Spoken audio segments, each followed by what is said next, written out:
আলাইকুম ভিউয়ার্স, আজকে আমি হাজির হয়েছি একটা ব্লগ ভিডিও নিয়ে। চলছে পবিত্র মাহে রমজান। তো পবিত্র মাহে রমজানে আমি প্রতিদিন যেভাবে কাজ করে থাকি, নিজের কাজ গুছিয়ে থাকি, সেটাই আজকে সকাল থেকে দুপুর পর্যন্ত সব কিছু আপনাদের সাথে শেয়ার করব। তো এই যে দেখতেই পাচ্ছেন, প্রথমেই সকাল সকাল আমার বিছানা থেকেই শুরু হলো কাজ। প্রতিদিন আমার কাজ বিছানা থেকে শুরু হয়, বিছানা গোছানো থেকে শুরু করে তারপরে আমি অন্য কিছু করি। তো দেখতেই পাচ্ছেন, সকাল সকাল আমার ছেলে এতগুলো বালি নিয়ে এসেছে। তারপর এখন ভদ্র ছেলেমেয়েরা বসে আছে, ওরা জেলি খাচ্ছে।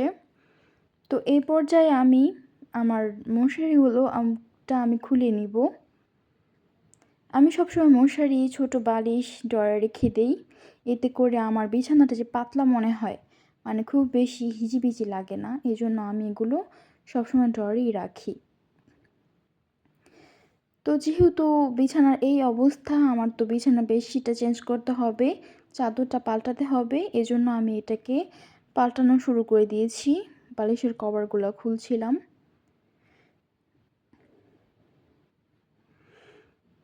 এটা আমার ছেলের বালিশ, ছোট বাচ্চার ছোট বালিশ।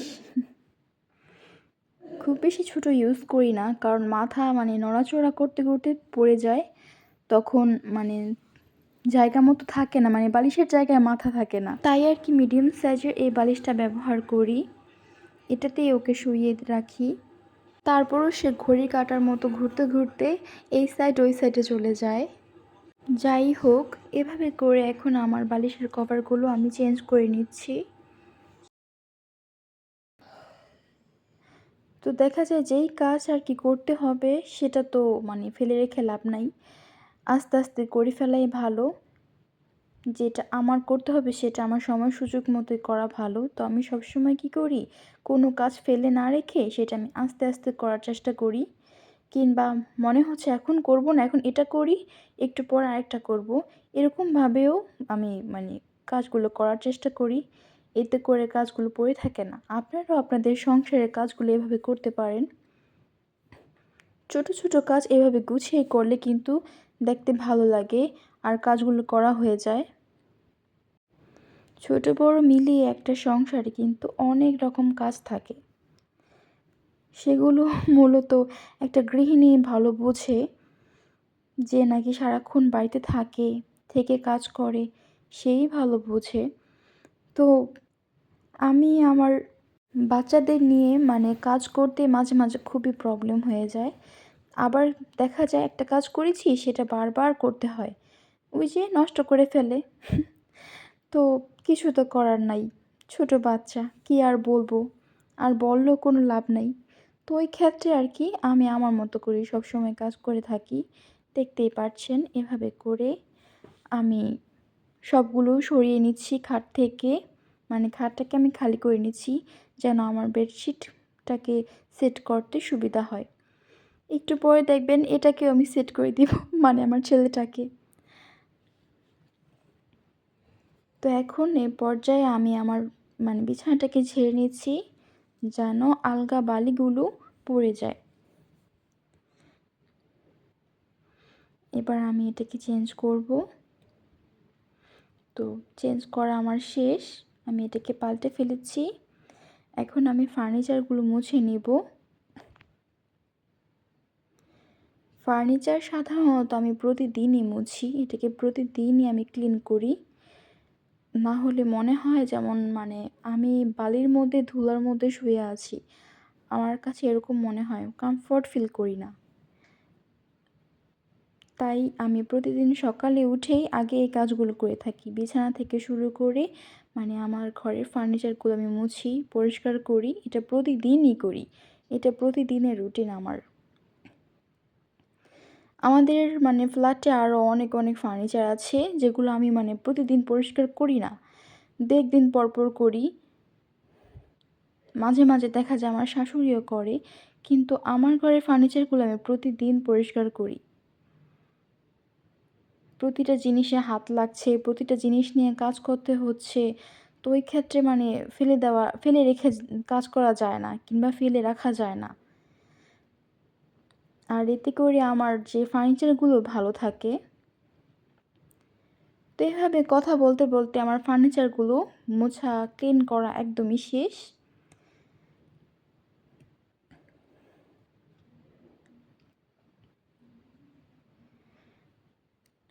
এই চাদরগুলো এখন আমি ঝুড়িতে রেখে দেবো। আমরা সবসময় ময়লা জামাকাপড় এই ঝুড়িতেই রাখি। চাদরসহ চাদর, ময়লা জামাকাপড় মানে যেটাই হোক এখানে রেখে দেই। তারপরে এটার থেকেই ধুয়ে ফেলি।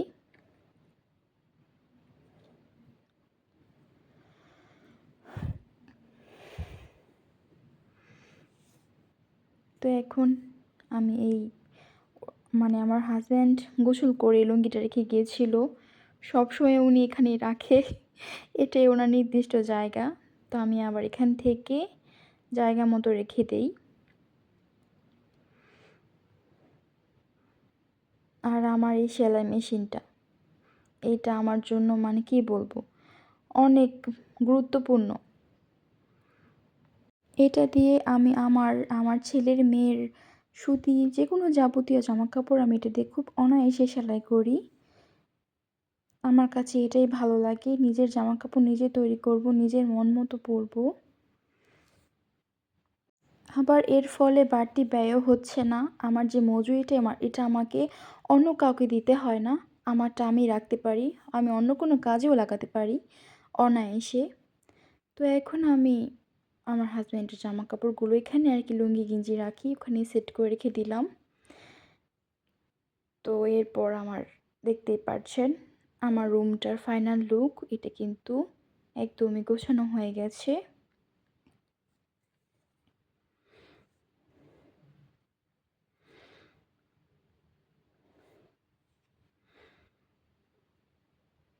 একদমই টিপটাপ পরিপাটি হয়ে গেছে আমার রুমটা।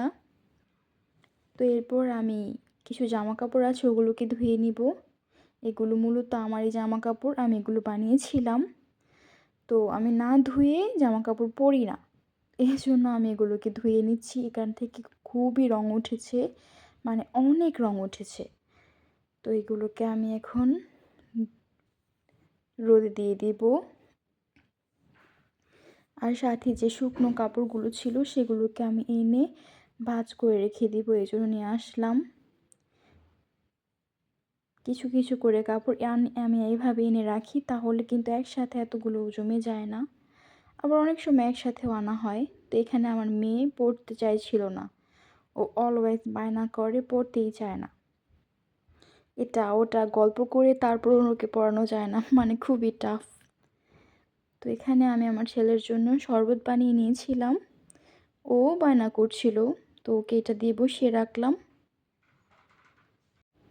এখন আমি এই পর্যায়ে বেসিনে টুকটাক কিছু জিনিসপত্র নিয়ে নিয়েছি ধোয়ার জন্য।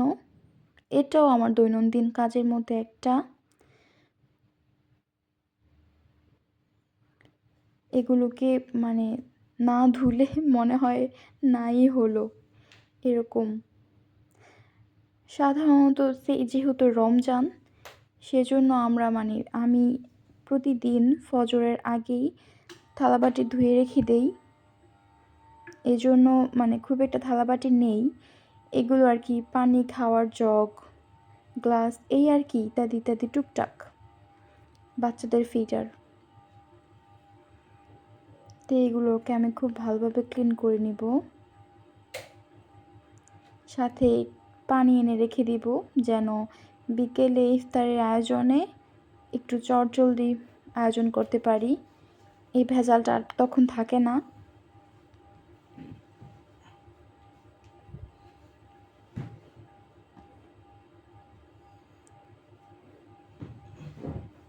তো এইভাবে একটা একটা করে আমার ধোয়াধুয়ি একদমই শেষ পর্যায়ে। এই জগটা কিন্তু এটার বয়স প্রায় 3 বছর হচ্ছে, এখনও এটা একদম নতুনের মতো। আসলে যত্ন করলে যে রত্ন মিলে, এই কথাটা সত্যি। আমি এটাকে প্রতিদিন ধোয়ার চেষ্টা করি, প্রতিদিন না হলেও মাঝে মাঝে যদি 2-1 দিন গ্যাপ যায়, 1 দিন কিংবা 2 দিন এরকম মিস যায়, তাহলেও আমি পরে খুব সুন্দরভাবে ঘষে ধুয়ে ফেলি। তবে হ্যাঁ, ঘষে ধুলেও আমি কিন্তু মানে রাফ কিছু ইউজ করি না, মানে শক্ত কিছু দিয়ে এটাকে আমি ঘষি না, এতে করে কিন্তু দাগ পড়ে যায় প্লাস্টিকের গায়ে। তো আমি খুব সফটভাবে ধোয়ার চেষ্টা করি। যখন আমি বাড়িতে যাই পানি জমে থাকে, ওই পর্যায়ে আমি আসার পরে হালকা হাতে আমি কিছু দিয়ে ঘষে পরিষ্কার করি, এতে করে দাগটা থাকে না। তো এখন আমি আমার বাচ্চাদের জন্য সুজি জাল দিয়ে এসে পড়েছি, ওরা সুজিই খায় 2 ভাই বোন। তো এখন আমি এই সময় একটু সেলাই করব, যেহেতু রমজান, খাওয়া দাওয়ার কোনো প্রবলেম নাই, সময় নষ্ট হচ্ছে না। তো এই সময়টাকে আমি কাজে লাগাই। সবসময় বসতে পারি না, যখন সময় পাই তখনই বসি। তো আজকে একটা বোরকাকে আমি একটু ঠিক করব, এটা আর কি কেনার সময় আমি দেখে কিনতে পারি নাই, একটু প্রবলেম হয়ে গেছে, তো এটাকে আমি একটু ঠিক করে নিব। তো এই বোরখাটা ঠিক করা প্রায় 20 মিনিটের কাজ ছিল। তো এখন আমি আমার টুকটাক কিছু জামা কাপড় ছিল যেটা আয়রন করতে হতো, আমি সেগুলো আয়রন করে নিলাম। এখন আমি আমার বাচ্চাদের গোসল করিয়ে নিয়ে এসেছি, এখন জামা কাপড় পরাবো ওদেরকে। তো মেয়ে তো ডান, ছেলে আর কি পড়া বাকি আছে, ক্রিম দেওয়াও শেষ। এখন বাজে 1:45। এখন ওদের খাইয়ে ঘুম পাড়িয়ে কিংবা কার্টুন দিয়ে আমি আমার ঘরটাকে আরেকটু ক্লিন করে নিব, মানে মেঝেটাকে পরিষ্কার করে নিব। তারপর আমি গোসল করতে চলে যাব, নামাজ কালাম আছে। তো আজকের মতো এই পর্যন্তই। আল্লাহ হাফেজ।